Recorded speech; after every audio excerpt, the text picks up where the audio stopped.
Felipe Luiz, técnico do Flamengo, né? E não tá fácil encontrar soluções, embora o elenco seja grande, né? Tem muitos bons jogadores, os desfalques certamente atrapalham para que o Flamengo tenha o desempenho que a gente imagina que possa ter, que já teve em outros momentos. Acho que o torcedor deve estar, desculpem, muito satisfeitos com a vitória, mas também quer ver o time jogando ainda mais do que jogou nesse jogo especialmente, não, Alex?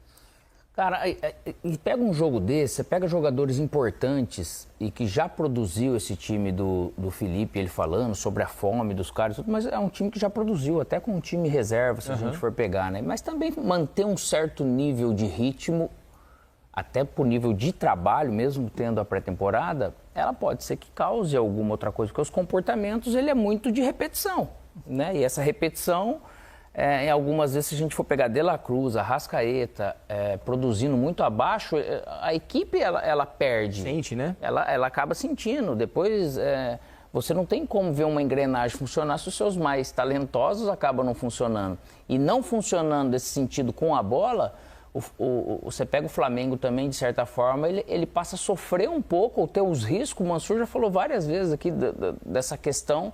por jogar assim, de às vezes você ter algo que é meio morno, vamos dizer, não manter aquele nível. Vamos dizer, o gol do Fluminense, o gol do Flamengo, parece que despertou o Fluminense, vamos dizer, né? Por uma necessidade de um jogo diferente. E parecia que o Flamengo ia ficar lá, né? Isso, assim, tem uma questão que o Felipe falou na entrevista. Primeiro, assim, essa dificuldade de resolver setor ofensivo na ausência do Pedro, para mim ela agrava um problema que talvez não tivesse imaginado o Flamengo.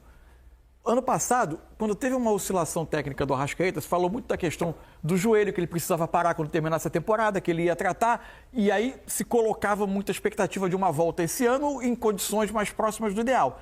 Eu não sei se existe uma questão física, competitiva, mas tecnicamente o Arrascaeta não consegue se aproximar do que a gente já viu em outros momentos, né? Ele está claramente abaixo, parece que faz força, inclusive para que o jogo saia com a naturalidade que sempre saiu para ele. Inclusive na quantidade de participações durante o jogo, né, Mansur? Ele tem participado pouco e de maneira pouco decisiva, e, em tese, né? No Pela setor, capacidade isso, dele. E ainda mais quando você não tem o Pedro e tem as características de jogador do setor ofensivo do Flamengo atual, é um dos poucos jogadores que vão te dar uma pausa na bola, na jogada, e senão o Flamengo fica um time que acelera o tempo todo. Voltando para o jogo, me chamou a atenção hoje, achei o Fluminense. Ele não hesitou em ir para pressionar o que o Flamengo tem de mais forte, que é a saída de bola, e foi muito mais bem estruturado, por exemplo, do que o Vasco no fim de semana para fazer isso. O Flamengo, não é dizer que o Flamengo não saía da pressão no primeiro tempo, mas nas vezes que saía, era um time que sempre ia acelerar, sempre ia acelerar. Isso fazia a bola acabar voltando também rapidamente. O Fluminense foi ganhando volume, o Fluminense está ganhando movimentos ofensivos melhores do que tinha no início da temporada. E no todo... o quê? 3, 4 jogos para cá o Fluminense melhorou, né? Aí achei que o Fluminense foi melhor do que o Flamengo no segundo tempo. Eu acho que era isso que o Felipe se referia, um time que acelerava o tempo todo e que teve menos controle. No segundo tempo o Flamengo teve mais controle. Eu não sei se foi uma impressão minha ou se é um ajuste que o Felipe fez no segundo tempo. O Flamengo quase sempre faz a saída de bola com o Rossi e os 2 zagueiros e os 2 volantes à frente, né? Quase sempre. Às vezes o Pulgar junta com os 3 zagueiros quando o Rossi não está e ele faz 3 com 1. E os laterais um pouco avançados. Achei no segundo tempo que, em dado momento, o Alexandre e o Wesley estavam um pouco mais próximos dos volantes. Eu acho que isso deu um pouco uma quebrada no que o Fluminense planejava de pressionar. A fato é que o Flamengo, para mim, até fazer o 2-0, foi bastante superior no segundo tempo. Mas com o problema habitual de não criar tanto, né? E às vezes parece que jogando com um certo conforto, para não estar nesse tempo todo você buscando com aquela ânsia, né? E aí parece que o jogo ele tá ali mais ou menos nas suas mãos, mas pelos erros, muitos erros também do adversário, que torna mesmo o jogo perigoso, né? Ele pode acabar acontecendo algo, porque a hora que ele coloca o Keno e tal, você tem qualidade individual, e isso pode acontecer. E aí, clássico, né? Quando entrou o Riquelme, que tem qualidade, né?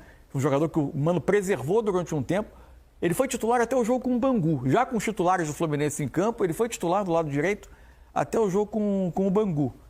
A partir dali ele ficou 4 jogos sem sequer entrar. Claramente o Mano quis guardar, achou que o menino da sequência não deu tanta resposta. Antes que se voltasse contra ele, o ambiente, ele deu uma preservada. Hoje ele voltou. Mas sabe que é curioso, Mansur, Alex, amigos do Troca? Mesmo nos jogos em que o Fluminense tinha conseguido resolver as suas partidas, Fez 8 em algum Águia de Marabá na Copa do Brasil. Fez 7 no outro, não teve isso? Ele não colocou. É isso. Não, ele não colocou. Então, ele não teve, ali teve eu 0 achei minutos. um pouco estranho. Eu falei, pô, esse é um jogo já resolvido. Com o time principal, é o jogo para você dar minutos para um menino, que você vê que é talentoso, um menino que tem condição de logo ali na frente ajudar muito o Fluminense.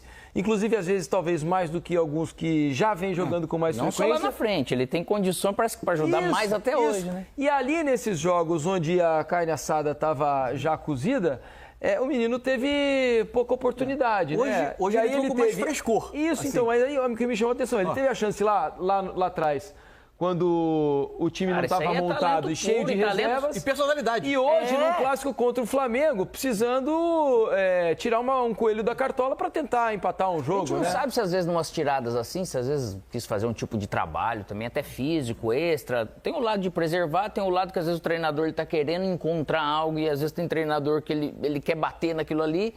Só que um jogador que ele traz uma característica pro jogo que é muito importante, cara, assim, para tudo que é circunstância, né? E outra, é um cara que moleque já tem personalidade.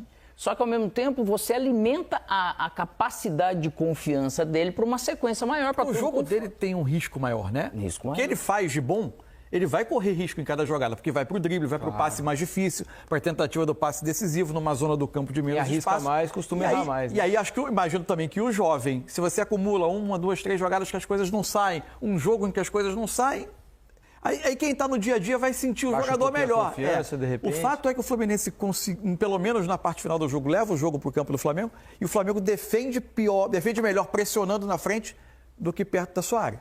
Um Fla-Flu muito bem jogado, muito animado, disputado.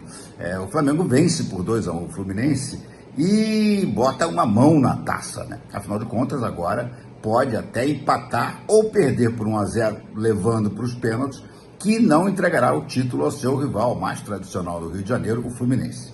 O primeiro tempo foi muito equilibrado, os dois times se alternaram em momentos de domínio do jogo e foi uma partida gostosa de ver, né? Com bastante entrega, bastante disposição. O Flamengo fez 1-0 logo de cara com o gol do Wesley, em que o Fábio falhou, e o Fluminense perdeu uma chance incrível de empatar com Arias cara a cara com o Rossi, né? No segundo tempo, não. No segundo tempo, o Flamengo foi melhor. O Flamengo foi melhor praticamente toda a segunda etapa e acabou chegando ao gol de uma maneira até com um pouco de sorte, né? Porque a jogada se desenrolou com o Gerson, com a Arrascaeta, o rebote, o Juninho chuta e a bola bate entre as pernas do Inácio e engana o Fábio. 2-0, parecia que a coisa estava realmente liquidada. Mas aí uma falha crônica da defesa do Flamengo, né? Marcação do seu lado direito, onde estão o Wesley normalmente e o Léo Ortiz, uma bola cruzada do lado direito, onde está o setor do Alexandro, encontra o jogador do Fluminense livre lá e cabeceia para o Keno, então, diminuir.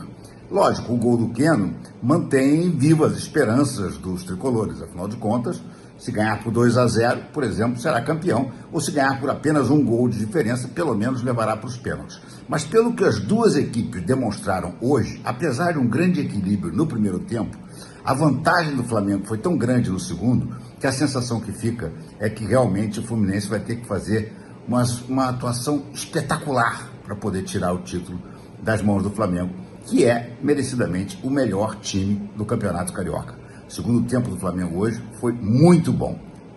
O único erro, a única falha, foi deixar tomar esse gol no finalzinho, que mantém vivas as esperanças do Fluminense.